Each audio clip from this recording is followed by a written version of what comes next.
Hello, welcome to Geetham YouTube channel again. So today is a happy day. മഴ ഒഴിവായി നിൽക്കുകയാണ്. അപ്പോൾ ഇന്ന് ഞാനൊരു വളരെ ചെറിയൊരു വീഡിയോ ആണ് ചെയ്യുന്നത്. കാരണം ഒരു ചെടി ഞാൻ വെച്ചിരുന്നു, അത് നല്ല ഭംഗിയായിട്ട് വളർന്നു വന്നതാണ്.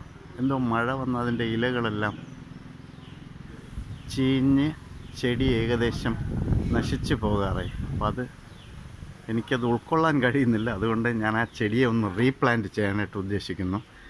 ആക്ച്വലി ഞാൻ എൻ്റെ മുമ്പിലത്തെ വീഡിയോയിൽ അത് കാണിച്ചിരുന്നു. അതിൻ്റെ പേരൊന്ന് പറയാനായിട്ട്. ആ പേര് സത്യത്തിൽ എനിക്കറിയില്ല. സോറി. ഞാൻ നേരത്തെ പറഞ്ഞ പോലെ ഞാനൊരു വലിയ ഗാർഡനറോ ഒരു എക്സ്പേർട്ട് ഗാർഡൻ മേക്കിംഗ് പേഴ്സണോ അല്ലാത്തത് കൊണ്ട് കുറേ ചെടികളുടെ പേര് എനിക്കറിയില്ല.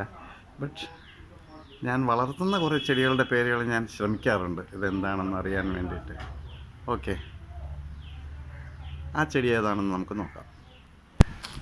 ഇന്ന് മഴ ഒഴിവായി നിൽക്കുകയാണ്. അപ്പം മഴ വരികയും അതോടൊപ്പം തന്നെ മഴക്കാലക്കെടുതികൾ നല്ലവണ്ണം ഉണ്ടാവുകയും ചെയ്ത ഒരു സമയമാണ്. എന്നിട്ട് പോലും ഇപ്പോൾ വെയിലും കാറ്റും വന്നിരിക്കുകയാണ്. എത്രയോ മനുഷ്യജീവനുകൾ ഇതിനിടയ്ക്ക് ഈ ചെറിയ സമയത്തിനിടയ്ക്ക് പൊലിഞ്ഞുപോയി മഴ കാരണം. അതുപോലെ നാം ഇപ്പോഴും വാർത്തകളിലെല്ലാം കേട്ടുകൊണ്ടിരിക്കുന്നത് കർണാടകയിൽ ഒരു ലോറിയിൽ അകപ്പെട്ടു പോയ ഡ്രൈവർ, ആ സഹോദരനെ പറ്റി ഇപ്പോഴും ന്യൂസ് കേട്ടുകൊണ്ടിരിക്കുകയാണ്. എല്ലാവരും പ്രാർത്ഥിക്കുക. നമ്മൾ മാത്രമല്ലല്ലോ ഈ ലോകത്തുള്ളത്, നമ്മുടെ സഹജീവികളും നമ്മോടൊപ്പം ജീവിക്കുന്ന എല്ലാവരും നമ്മുടെ സുഹൃത്തുക്കളും ബന്ധുക്കളുമാണ് എന്നാണ് എൻ്റെ വിശ്വാസം. ഞാനും പ്രാർത്ഥിക്കുന്നു. വീണ്ടും വിഷയത്തിലേക്ക് വരാം. സത്യത്തിൽ നമ്മളിങ്ങനെ സന്തോഷിക്കുമ്പോഴും നമ്മുടെ ചുറ്റുപാടുമുള്ള ആൾക്കാരെക്കുറിച്ച് ഞാൻ ചിന്തിക്കാറുണ്ട്. കാരണം കുറേയേറെ പേർക്കെങ്കിലും ശരിക്കും കയറിക്കിടക്കാൻ ഇടമില്ലാതെ ഈ വെള്ളത്തിൽ കുഞ്ഞുമക്കളുമായി അവരെങ്ങനെ കഴിയുന്നെന്ന് ആലോചിക്കുമ്പോൾ സത്യത്തിൽ എനിക്ക് ഹൃദയപൂർവ്വം പറയുകയാണ്, നല്ല വിഷമം തോന്നാറുണ്ട്. ഇതെല്ലാം നമുക്ക് ദൈവം തന്നതുപോലെ അവർക്കും അതുപോലെ എല്ലാ സൗഭാഗ്യങ്ങളും നൽകട്ടെ. ഇതാണ് ഞാൻ പറഞ്ഞ ചെടി. ഇത് നമുക്ക് ശരിക്കും പറഞ്ഞാൽ ആരോ റൂട്ട് പോലെ തോന്നും. ബട്ട് ആരോ റൂട്ട് എന്ന് പറഞ്ഞാൽ കൂവ ചെടി പോലെ തോന്നും. ഇത് ഏത് പ്ലാന്റ് വിഭാഗത്തിൽ പെടുന്നു എന്ന് എനിക്കറിയില്ല. ഇത് നല്ലവണ്ണം വലിയൊരു ബക്കറ്റിലാണ് ഞാൻ വെച്ചിരുന്നത്, നിറയെ ഉണ്ടായിരുന്നു. പക്ഷേ മഴയത്ത് ഒരല്പം അശ്രദ്ധ. ഞാൻ വിചാരിച്ചു മഴയത്ത് ഇതിൻ്റെ ചെടികൾക്കോ ഇലകൾക്കോ ഒരു കുഴപ്പവും വരില്ല എന്ന് വിചാരിച്ചു. പക്ഷേ മഴ വന്നപ്പോൾ ചെടികളുടെ ഇലകളെല്ലാം കണ്ടോ അഴുകിപ്പോയി.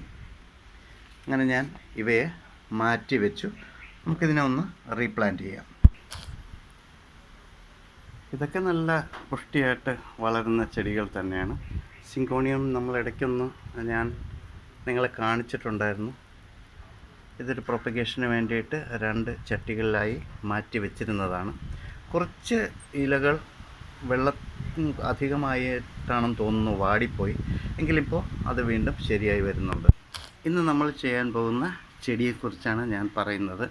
ഈ ചെടി ശരിക്കും പറഞ്ഞാൽ ആരോ റൂട്ട് അല്ലെങ്കിൽ കൂവ പോലെയാണ് ഇരിക്കുന്നതെങ്കിൽ ഇവയുടെ ഇലകൾ കണ്ടോ നല്ല ബ്യൂട്ടിഫുൾ കളറാണ്. കാരണം ഇതിൽ ഒരു white plus light yellowish green ലീഫുകളാണ്.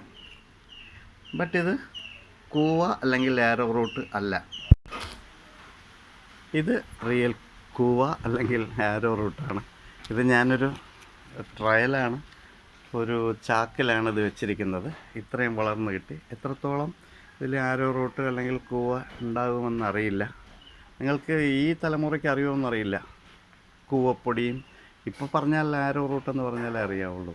ആരോ റൂട്ട് പൊടി ഉണ്ടാക്കുന്ന ഈ ചെടിയുടെ ചുവട്ടിൽ വളരുന്ന ആരോ റൂട്ടിൽ നിന്നാണ്. ഓക്കെ,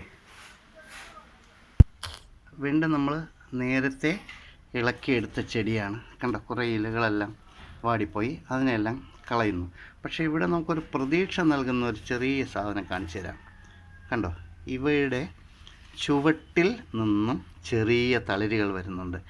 ഡെഫിനറ്റ്ലി ഞാൻ മുമ്പെല്ലാം പറയാറുണ്ട്, വലിയ ഒരു ചെടി വെച്ചെടുക്കുന്നതിനേക്കാൾ നല്ലത് ചെറിയ തളിരുകൾ വെച്ച് നമുക്ക് ചെടി വളർത്തിയെടുക്കുന്നതാണ് എളുപ്പം. അങ്ങനെ ചെയ്യാം. ഓക്കെ, ഇത് ഞാൻ നേരത്തെ ഇളക്കി വെച്ചിരിക്കുന്നു. ഇവയിൽ കണ്ടോ ചെറിയ മുളകളുണ്ട്. തീർച്ചയായിട്ടും ഇതിൽ നിന്ന് വരുമ്പോൾ നമുക്കിതിൻ്റെ മുകൾ ഭാഗം കട്ട് ചെയ്ത് കളയാം. അപ്പോൾ നമുക്ക് തൽക്കാലം ഇതിനെ ഇലകളോടുകൂടി നമുക്കൊരു ചട്ടിയിൽ വെക്കാം. ചട്ടിയിൽ വേറൊന്നുമില്ല, നമ്മൾ നേരത്തെ പറഞ്ഞതുപോലെ കുറച്ച് കൊക്കോ പിറ്റ് ഇട്ടിട്ടുണ്ട്, കുറച്ച് എല്ലുപൊടിയുണ്ട്, പിന്നെ മണ്ണ്, കുറച്ച് പച്ചിലവെള്ളം, മണൽ. നല്ല ഡ്രെയിനേജ് ഉണ്ടാവണം. അതിന് വേണ്ടിയിട്ട് ചട്ടിയിൽ നിറച്ച് വെച്ചിട്ടുണ്ട്. ഈ ചട്ടിയിലേക്ക് നമ്മളിപ്പോൾ ഞാൻ കാണിച്ച ഈ ചെറിയ ബേബി പ്ലാന്റ്സ് നിൽക്കുന്ന ഈ ചെടിയെ നമുക്ക് വയ്ക്കുക. ഇതിൽ വേറെ വേരുകളൊന്നും കട്ട് ചെയ്യേണ്ടതില്ല, കാരണം ചെറിയ വേരുകളാണ് ഇവയ്ക്കുള്ളത്. ചട്ടി നിറഞ്ഞു വരും. അതുകൊണ്ട് ഇതിനെ ഞാനൊരു വലിയ ചട്ടിയിലേക്ക് നടുന്നു. ഓക്കെ, നിറയെ ഉണ്ടാവും. നമുക്ക് ഇപ്പം ഞാൻ 2 എണ്ണം എടുത്തിട്ടുണ്ട്. അതിലും രണ്ടാമത്തേലും കണ്ടോ ഒരു ബേബി പ്ലാന്റ് ഉണ്ട്. ഇത് വളർന്നു വരുന്ന മുറയ്ക്ക് നമുക്ക് ഇതിൻ്റെ മുകൾ ഭാഗം നമുക്ക് കട്ട് ചെയ്ത് കളയാം. ഓക്കെ, അപ്പോൾ നമുക്ക് ഈ വലിയ ചട്ടിയിലേക്ക് ഇതിനെ നടാം. അങ്ങനെ ഇത് 2 ചട്ടികളിൽ നട്ടു. ഒരു മിക്കവാറും വലിയ ചട്ടിയിലാണ് ഞാനിത് നട്ടിരിക്കുന്നത്, 2 ചെടികൾ. ഇനിയാണ് ഞാനിതിൻ്റെ ഒരു പ്രത്യേകത കാണിക്കുന്നത്. നേരത്തെ ഞാൻ പറഞ്ഞല്ലേ, ബേബി പ്ലാന്റുകൾ ഉള്ളത് കൊണ്ട് നമുക്കിതിൻ്റെ മുകൾ ഭാഗത്തെ തണ്ടുകൾ കട്ട് ചെയ്ത് കളയാം. ഓക്കെ, ബേബി പ്ലാന്റുകൾ വളർന്നു വരുന്ന മുറയ്ക്ക് ഈ ഇലകളെല്ലാം വന്നുകൊള്ളും. ഇപ്പോൾ ഒരു ചെറിയ സങ്കടം തോന്നും, അയ്യോ ഇലകളെല്ലാം പോയാൽ ഇതിൻ്റെ ഭംഗി പോയില്ലേ എന്ന്. പൊയ്ക്കോട്ടെ, ചെറുത് വരട്ടെ. അപ്പോൾ നമുക്കത് വീണ്ടും നല്ല ഭംഗിയോടുകൂടി വളർത്താം. നിങ്ങളും ഈ വിധം ഇതിനെ കട്ട് ചെയ്ത് കളഞ്ഞാൽ വീണ്ടും ഇവയുടെ ഈ തണ്ട് ഭാഗത്തു നിന്നും കണ്ടോ വീണ്ടും ചെടികൾ മുളച്ചു വരും. അങ്ങനെ നമുക്ക് ഈ ചെടിയെ വീണ്ടും വേണമെങ്കിൽ ഈ തണ്ട് വെച്ച് നോക്കാം.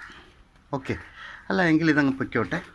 ഇതിലുള്ളതും കുറേ ഉണങ്ങി പഴകിയ ഇല ഞാൻ കട്ട് ചെയ്ത് കളയുന്നു.